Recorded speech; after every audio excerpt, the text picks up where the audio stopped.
सफेद शेर का राज, बेटा ही निकला बाप का दुश्मन। राजा के दो बेटे थे, एक शेरू तो दूसरा वीरू। वीरू सफेद रंग का होने की वजह से उसे अपने आप पर बहुत ही घमंड था और उसी घमंड में वो जानवरों को परेशान करता रहता था। जानवर उसकी शिकायत लेकर हमेशा राजा के पास आते थे। राजा अब वीरू से बहुत ही परेशान हो गए थे। शेरू और वीरू को बुलाकर महाराज कहते हैं, अरे वीरू, तुम खुद को क्या समझते हो? बस सफेद रंग का होने से तुम इस जंगल के राजा नहीं बन सकते। तुम्हारा भाई शेरू देखो, वो कैसे सबके साथ प्यार से पेश आता है, और तुम अपने आप को देखो, तुम इस जंगल के राजा बनने के बिल्कुल भी काबिल नहीं हो, और मेरे होते हुए तो मैं ऐसा होने ही नहीं दूंगा। आप तो हमेशा भैया की ही तारीफ करते रहते हो, मुझ में तो आपको खोट ही दिखाई देती है। और पिताजी, मैं हूँ ही अनोखा सफेद रंग का, इसीलिए सब मुझसे जलते हैं। वीरू गुस्से से वहां से चला जाता है।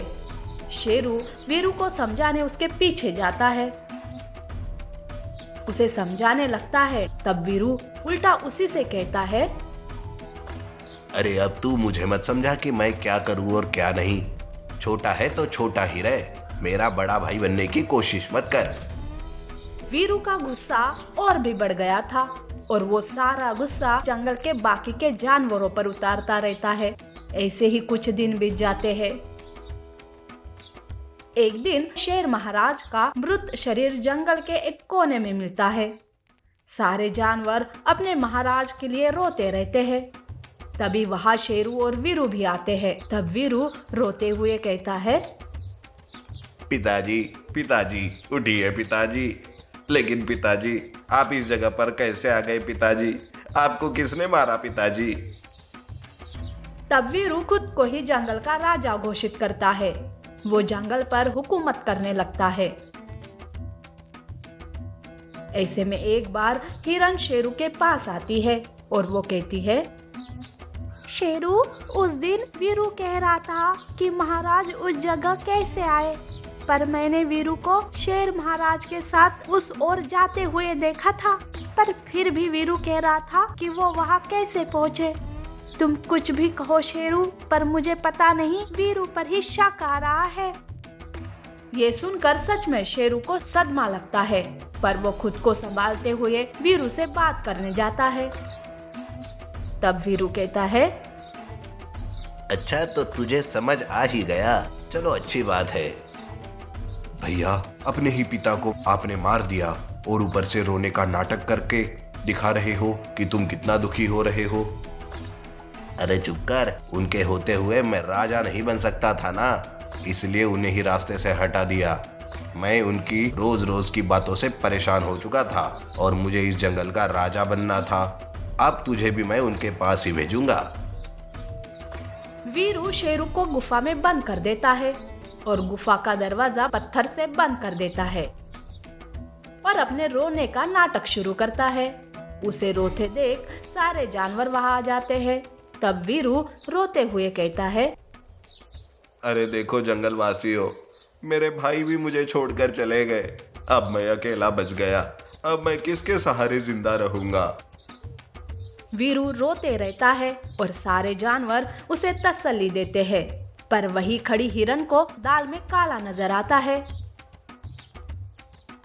वो हाथी के पास जाकर अपनी बात बताती है और कहती है, सुन हाथी, वो गुफा क्यों बंद थी? क्या उसमें शेरू तो नहीं? हमें पता है कि वीरू कैसा है, कहीं इसके पीछे वीरू की कोई चाल तो नहीं? रात के समय में वो दोनों उस गुफा के पास जाते हैं। हाथी गुफा का दरवाजा खोल देता है और अंदर जाके देखते हैं तो शेरू वहां कैद था। वीरू ने उसे गुफा में मरने के लिए छोड़ दिया था। शेरू सारी हकीकत उन दोनों को बताता है और कहता है, अब वो मेरा भाई नहीं है, मैं उसे छोड़ूंगा नहीं। उसने मेरे साथ कुछ भी किया होता तो कोई बात नहीं, लेकिन उसने पिताजी को मारा और मैं इसका बदला लेके ही रहूंगा। शेरू गुफा से बाहर आता है। हाथी फिर से उस गुफा को बंद कर देता है। उधर वीरू को लगता है कि उसके रास्ते का कांटा निकल गया है। तभी उसी रात शेरू भूत बनकर उसे डराता है। शेरू भूत बनकर कहता है, मैं तुम्हें लेने आया हूँ। डरा हुआ वीरू कहता है, अरे ये सच में शेरू का भूत है या शेरू उस गुफा से बाहर आकर मुझे डरा रहा है? उस रात शेरू उसे बहुत ही डराता है। उसकी नींद ही खराब हो जाती है। वीरू ठान लेता है कि एक बार वो फिर से उस गुफा में जाकर शेरू को देख कर आएगा। इसीलिए वीरू गुफा का दरवाजा खोलकर अंदर जाता है। उसे वहां शेरू दिखाई नहीं देता। इधर हाथी, हिरन और शेरू गुफा का दरवाजा बड़े पत्थर से बंद कर देते हैं ताकि वीरू गुफा से बाहर ना आ पाए। तब वीरू गुफा के अंदर से कहता है, धोखा, मेरे साथ धोखा हुआ है। बाहर निकालो मुझे शेरू, प्लीज मुझे बाहर निकालो। आपकी यही सजा है भैया। आप कितना भी चिल्लाइए, कोई आपको इस गुफा से बाहर नहीं निकालेगा। जंगल में शेर महाराज की मौत का राज पता चल जाता है। अब शेरू उस जंगल का राजा बनता है और जानवरों की रक्षा करता है। ऐसी और अमेजिंग कहानियों के लिए हमारे चैनल को लाइक और सब्सक्राइब करना ना भूलें। शुक्रिया। 3 चीता और ऑस्ट्रिच। एक साल जंगल में सूखा गिर जाता है। उसी जंगल में 2 भाई बहन ऑस्ट्रिच रहते थे। सूखे की वजह से उन्हें खाने के लिए कुछ नहीं था। अब वो भी खाने की तलाश में दूसरे जंगल जा रहे थे। बीच रास्ते में भाई ऑस्ट्रिच को बहुत जोरों से भूख लगी थी। तब वो कहता है, दीदी बहुत भूख लगी है। चलते चलते मैं थक भी गया हूँ। अब मुझसे आगे नहीं चला जा रहा। अरे बस थोड़ी दूरी पर है दूसरा जंगल, वहाँ चलते ही मैं तुम्हारे खाने का इंतजाम करती हूँ। बस थोड़ी देर धीरज रखो। बहन ऑस्ट्रिच अपने भाई को दिलासा देती है और आगे चलते रहने के लिए कहती है। पर थोड़ी ही देर में भाई ऑस्ट्रिच रुक जाता है और एक पेड़ के नीचे बैठ जाता है और कहता है, दीदी अब मुझसे नहीं चला जा रहा है। आंखों के सामने तो अंधेरा सा छा गया है। मैं यहाँ थोड़ी देर आराम करना चाहता हूँ। अपने भाई की ये हालत देखकर उसे बहुत बुरा लगता है। वो आसपास देखती है कि कुछ खाने को मिले। उसे कुछ नहीं मिलता। तब वो अपने भाई से कहती है, सुनो, मैं तुम्हारे खाने पीने के लिए कुछ मिलता है क्या ये देख कर आती हूँ। तब तक तुम यहीं पे रुकना, यहाँ से कहीं नहीं जाना। ऐसा कहकर वो अपने भाई को पेड़ के नीचे छोड़कर खाना ढूंढने जाती है। सूखे की वजह से दूर दूर तक खाने के लिए कुछ नहीं मिलता। तभी वहाँ 3 भूखे चीते आते हैं। तब एक चीता कहता है, अरे यार, ये क्या मुसीबत आई है। इस साल का सूखा सारे जानवरों को परेशान करके रखा है। अरे बाकी के जानवरों के बारे में क्या सोच रहे हो? खुद के बारे में सोचो। ये सब जानवर यहाँ से जा रहे हैं, फिर हमें खाने के लिए क्या रहेगा? अरे सही कह रहे हो। वैसे कुछ दिनों से कहाँ पेट भरकर खाना मिला है।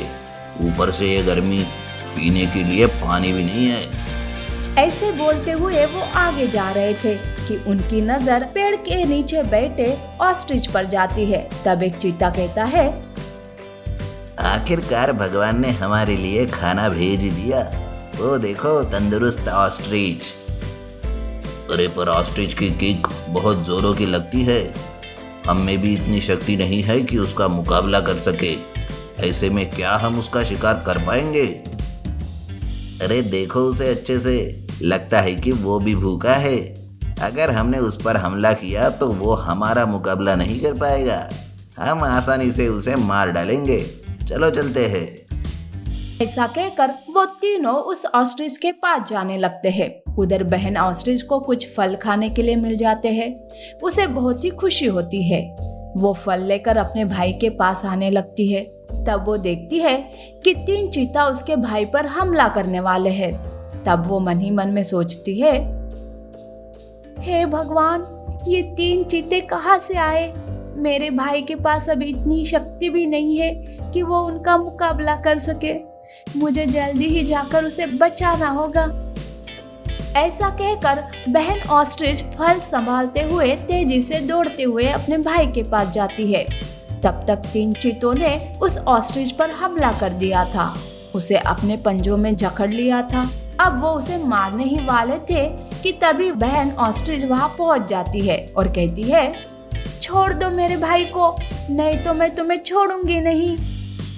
वो 3 चीता उसकी बातों को नजरअंदाज कर देते हैं, उसकी बात नहीं मानते।